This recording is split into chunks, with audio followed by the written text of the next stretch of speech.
начинается Родина. С картинки в твоем букваре, с хороших и верных товарищей, живущих в соседнем дворе.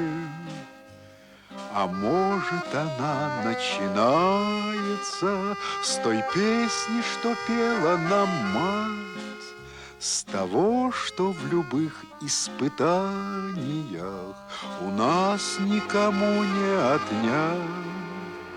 С чего начинается Родина?